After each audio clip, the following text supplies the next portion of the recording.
이재명이 지금요, 응줄이 많이 타고 있어요. 응줄이 많이 타고 있습니다. 자, 무슨 얘기냐? 이재명이 자신의 방탄을 위해서 사실상 공천에 있어서 별의 별짓들을 다 하고 있습니다. 이재명 사당화를 위해서 별의 별짓들을 다 하고 있어요. 어떤 짓을 하고 있는지 제가 지금부터 쭉 풀어드리겠습니다. 자, 그러니까 제가 어제도 전해드렸지만 지금 이 공천 컷오프와 관련돼 가지고 다른 사람도 아니고 이재명이 직접 전화를 한다라는 거예요. 이재명입니다. 이러고 직접 전화를 한다라는 겁니다.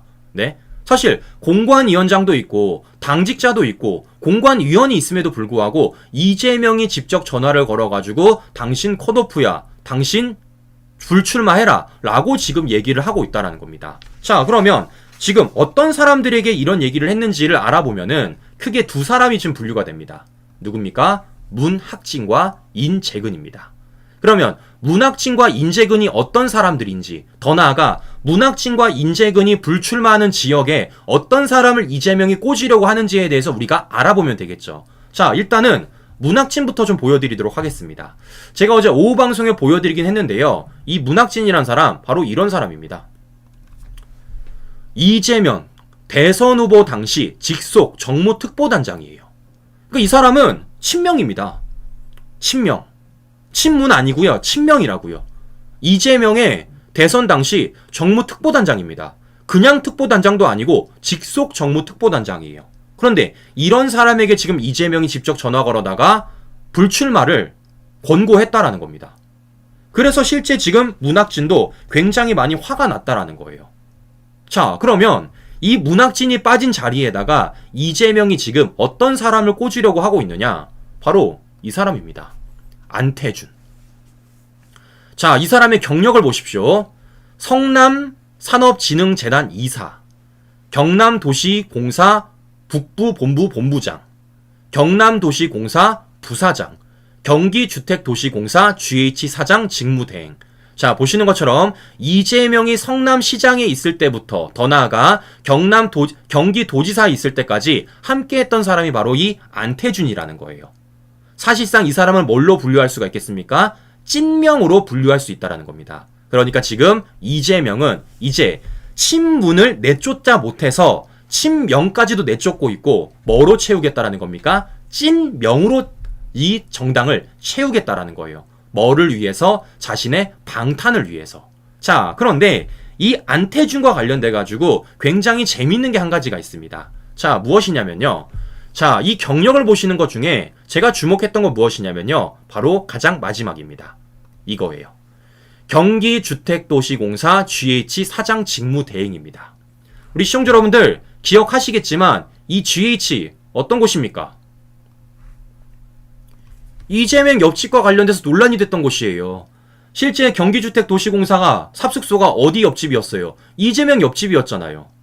즉 이와 관련된 논란에 대해서 어쩌면 알고 있을 사람이 바로 이 안태준이라는 겁니다. 자, 그럼 우리 반대로 생각해 볼게요. 만약에 이재명이 이 안태준에 대해서 공천을 주지 않았더라면 안태준이 과연 가만히 있었을까? 과연 안태준이 아는 사실이 뭐였을까? 저는 매우 궁금하다라는 겁니다. 자, 그렇기 때문에 어쩌면 이 공천 작업에서 이재명이 느려고 하는 사람들, 사실상 박으려고 하는 사람들은 이재명의 비밀을 알고 있는 사람들이 될 가능성이 매우 높다라는 겁니다. 그래서 이렇게 이재명이 친문인, 문학진을 넘어서 찐명인 안태준을 여기다가 꽂으려고 하는 게 아닌가라는 생각이 든다라는 거예요. 자, 그런데 이게 지금 문학진뿐만이 아니라는 겁니다. 자, 무슨 얘기냐? 바로 이런 겁니다.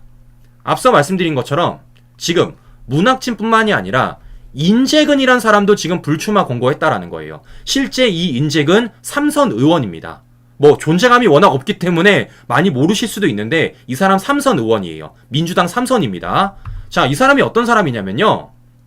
민주당의 김태근의 부인이에요. 김근태 부인입니다. 김근태 부인.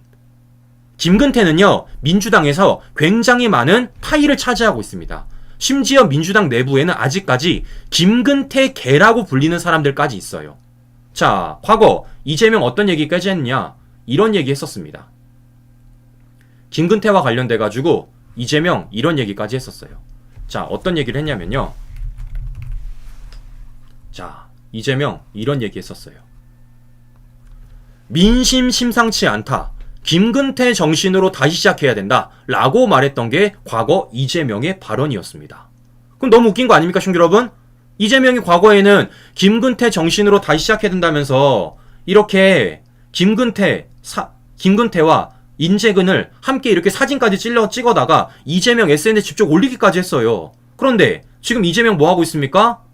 김근태 부인인 인재근에 대해서 뭐 했습니까? 불출마 공고를 했다는 겁니다. 어떻게? 직접 전화까지 걸어다가. 자, 보시는 것처럼 과거 이재명이 이 발언, 이 사진은 결국 뭐였다라는 겁니까? 필요에 의해서 찍었고 필요에 의해서 말을 했다라는 걸 확인해 볼 수 있다는 거죠. 즉 진심이 아니었다라는 걸 확인해 볼 수 있다라는 것입니다. 자, 이재명의 이러한 겉과 속이 다르다라는 것을 하나하나 또 드러나게 되는 것인데, 자, 그럼 또 중요한 건 이런 겁니다. 그러면 앞서 말씀드린 대로 이 인재근의 지역구에다가 그럼 누군가를 공천해야 될 거 아닙니까? 누군가를 꽂아야 될 것 아니겠습니까? 그러면 이 지역구에다가 지금 누구를 이재명이가 꽂으려고 하고 있느냐? 바로 이 사람입니다. 민주당 10호 인재로 영입을 한 민변 출신 김남근이에요. 지금 이 사람을 이재명이 실제 인재로 영입을 했고 지금 이 사람을 아까 말씀드렸던 누구 지역구? 인재근 지역구에다 꽂으려고 하고 있다는 겁니다. 그러면 중요한 건 이런 겁니다. 이 김남근이 어떤 사람일까? 김남근. 이미 손상희TV에서 한번 방송해드렸어요. 이 김남근 어떤 사람이냐? 과거 문재인 정권의 지지율을 떨어뜨렸던, 문재인 정권에게 어마어마한 타격을 주었던 LH 사태 최초 폭로자입니다. 이 사람이 바로 김남근이에요. 과거 LH 사태가 터졌을 때 문재인 어떻게 했습니까? 40% 지지율까지 붕괴됐었습니다. 그런데 이걸 최초 폭로했었던 김남근을 지금 이재명이 어디다 꽂겠다라는 겁니까? 인재근 지역구에다가 꽂겠다라는 거예요. 자, 보시는 것처럼 지금 이재명이 어느 정도로 민주당을 사당화시키려고 하고 있는지, 더 나아가서 이젠 하다 못해가지고 사실상 찐명들을 이 지역구에다 꽂으려고 하고 있다는 걸 확인해 볼 수 있다는 겁니다. 자, 그렇기 때문이라도 저는 궁금해요. 과거 LH 사태 폭로와 관련돼서 이재명 측이 이거 폭로한 거 아니냐라고 얘기했을 때 이재명 측 뭐라 그랬습니까?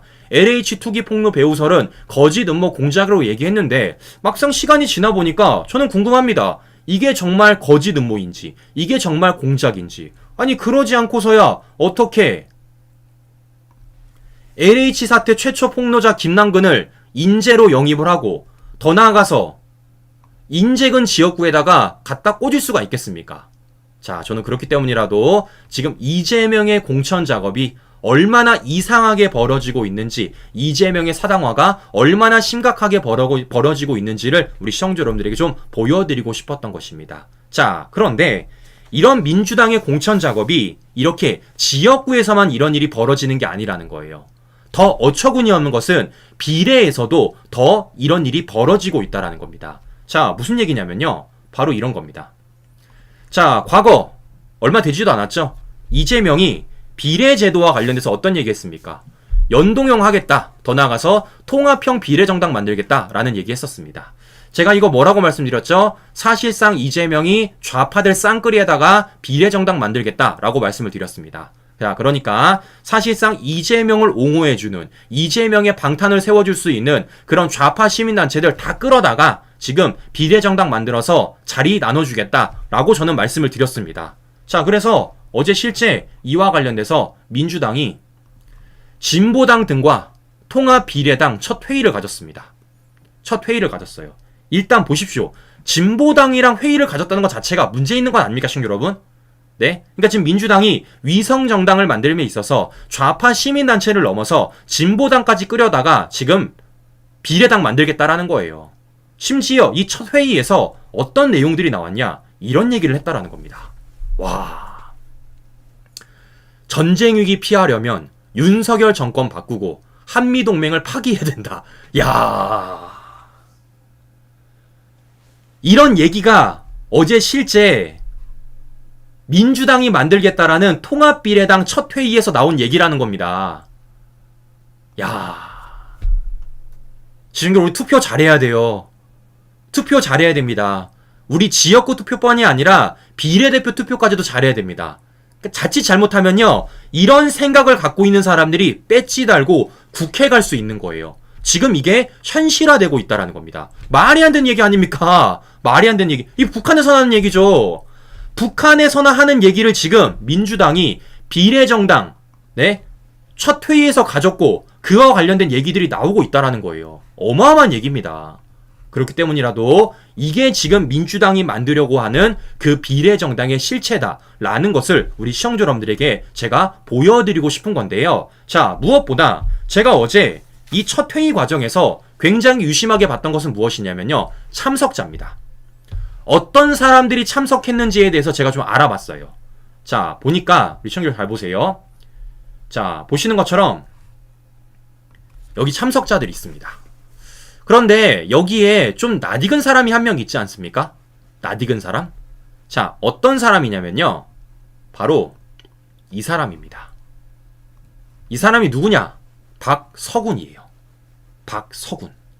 제가 여러 차례 말씀을 드렸지만 박성훈 어떤 사람입니까? 좌파 시위 담당하는 사람입니다. 그러니까 지금 민주당이 비례정당 만들어서 천안함, 광우병, 괴담 세력에다가 자리 하나 내주겠다라는 거예요. 배지 달게 해주겠다라는 겁니다. 심지어 이 박서군 최근에는 뭐까지 했었냐? 이재명이랑 함께 후쿠시마 처리수 이렇게 집회까지 열었던 게 바로 박서군입니다. 이게 지금 민주당 비례정당의 실체라는 겁니다. 친구 여러분. 비례정당의 실체. 자, 그러니까 사실상 좌파 시민단체, 더 나아가서 선전선동을 일삼고 있는 이 시위꾼들에게 자리 하나씩 내주고 이재명 방탄세우려고 하는 것이고, 심지어는 뭐까지 하고 있습니까? 이런 말도 안 되는 주장을 하고 있는 사실상 극렬 좌파들에게 이런 자리 하나 내주겠다고 하는 게 지금 이재명이 말하는 뭐라는 거예요? 통합형 비례정당의 실체라는 겁니다. 자, 그렇기 때문이라도 지금 민주당 내부 공천이 어떻게 벌어지고 있는지를 우리가 알 수 있다는 것이죠. 자, 어떻습니까, 시청자 여러분? 이게 지금 국민을 위한 공천입니까? 이게 나라를 위한 공천입니까? 이런 사람들 두고 어떤 정치 벌이겠습니까? 이런 사람들 국회에 들어가면 어떤 일이 벌어지겠어요? 제가 말씀 안 드려도 우리 시청자 여러분들이 충분히 판단하실 수 있을 것이다 라고 저는 생각을 할 수 있습니다. 자, 그럼 중요한 건 뭐겠습니까? 이러한 사실관계들을 모르는 분들에게 우리가 알려줘야 되겠죠. 지금 민주당 내부가 어떤 공천 작업이 벌어지고 있는지, 그 공천 작업 속에서 어떤 게 실체인지 어떤 게 진짜인지를 더 많은 분들에게 알려주신다라면 우리 국민들이 저는 현명한 투표할 수 있다라고 생각하고 있습니다. 자, 그렇기 때문이라도 오늘 이러한 소식들, 이러한 내용들 우리 시청자들만 알고 끝내지 마시고요, 더 많은 분들에게 이러한 관련된 사실관계들 알려주셔라 라는 말씀 전해드리면서 오늘 방송 마무리해 보도록 하겠습니다. 자, 선거 진짜 잘해야 됩니다, 시청자 여러분. 선거 진짜 잘해야 돼요. 보여드렸죠? 그러니까 지금 이재명은 자신의 사당화를 넘어가지고 이제 하다 못해가지고 이 좌파 세력들에게, 좌익들에게 한 자리 내주면서 뭐까지 하겠다라는 겁니까? 끝까지 방탄해보겠다라는 겁니다. 그 가운데 나라 없고요, 그 가운데 국민 없고요, 그 가운데 민생 없습니다. 오로지 이재명 본인 정치 욕심, 이재명 방탄만을 위한 정당을 차곡차곡 만들어가고 있고, 그런 과정 속에서 공천 작업하고 있다는 것을 보여드리고 싶었던 것입니다. 오늘 방송 마무리해 보도록 하겠습니다. 네, 오늘도 행복한 하루 보내시고요. 저는 다음 방송에서 다시 뵙도록 하겠습니다. 오늘도 긴 시간 끝까지 시청자 여러분 감사합니다.